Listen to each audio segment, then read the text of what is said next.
suis vraiment ravie de vous présenter le 6 octobre prochain ce tableau qui est incroyable, incroyable par son état de conservation, incroyable par sa provenance. Il a été acheté en 1950 à la Galerie Romanet. Il y a encore au dos la petite étiquette qui marque « Jeune fille au pivoine ». Il n'a pas bougé de cette famille depuis 1950 ou 52, transmis de génération en génération. Il est resté quasiment sur le même mur pendant 70 ans. La fraîcheur des couleurs est subjugante, le format est majeur. Je n'avais jamais vu d'œuvre si importante de l'artiste auparavant.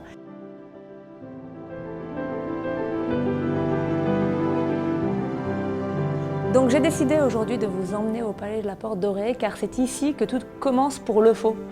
L'histoire de Le Faux avec la France et cette histoire d'amour en quelque sorte. Rappelons-nous en 1920 Victor Tardieu qui est diplômé de l'École des Beaux-Arts de Lyon, qui est passé par l'Académie Julian, qui est diplômé de l'École des Beaux-Arts de Paris. En 1920 reçoit le prix d'Indochine et avec ce prix d'Indochine, il a une bourse qui lui permet de partir dans l'actuel Vietnam. Il arrive à Hanoï en 1921, il est subjugué par le pays, par l'art annamite et il rencontre beaucoup d'artistes locaux et très rapidement il se dit qu'il faut absolument fonder une école des beaux-arts de Hanoï. Il rencontre notamment un artiste avec qui il s'entendra et avec qui il aura une très belle amitié qui s'appelle Nguyen Nam Son, qui sera l'un de ses élèves et l'un de ses collaborateurs assez rapidement. Poussé par l'enthousiasme de Nguyen Nam Son, Victor Tardieu fonde l'École des Beaux-Arts de Hanoï en 1925 et peu à peu, la première promotion est sélectionnée.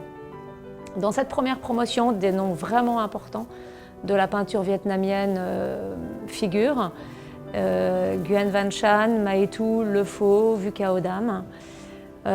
Victor Tardieu s'attache avec une grande excellence à recruter des professeurs de très grande qualité, à sélectionner de bons élèves.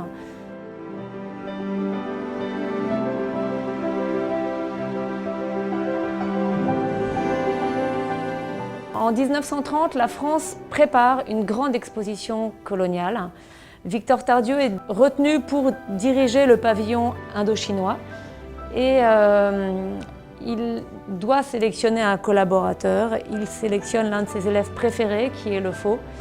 Et c'est pour ça que nous sommes ici aujourd'hui, parce que Le Faux fait ici dans ce palais ses premiers pas à Paris. Ce palais incroyable vient d'être bâti par Albert Laprade pour l'exposition coloniale internationale. Il illustre la force du mouvement Art déco, avec notamment ses grands volumes, mais aussi les fresques et sculptures murales. Ces dernières représentent la richesse des 5 continents, notamment en particulier celle des colonies françaises, mais aussi le rôle civilisateur joué alors par la France.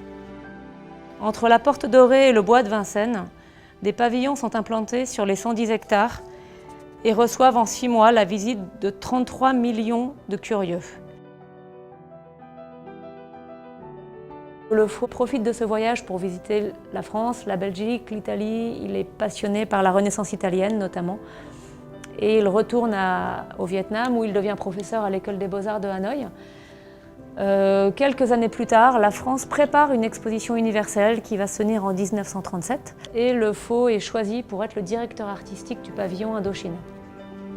Cette exposition est très importante également, elle se tient autour de la Tour Eiffel et donc c'est pour ça que nous voilà aujourd'hui sur l'île aux Cygnes. C'est l'endroit où sont réunis tous les pavillons des colonies. À quelques mètres derrière nous, la réplique de la statue Bartholdi est retournée pour regarder l'original qui se trouve à New York. Quelques pas plus loin, dans le pavillon de l'Espagne républicaine, Picasso expose pour la première fois Guernica. Et des millions de visiteurs également cheminent sur ses pas, exactement à l'endroit où Le Faux a pu créer son pavillon.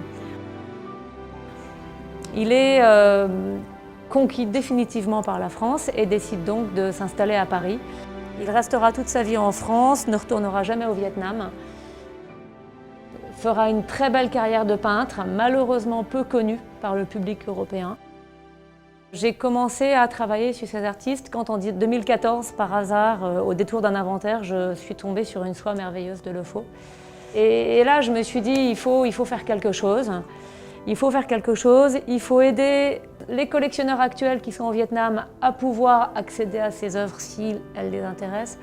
Il faut aider le public européen qui est passionné par le monde de l'art à apprécier cette peinture qu'elle connaît mal. Il faut travailler sur une mise en lumière de cette peinture.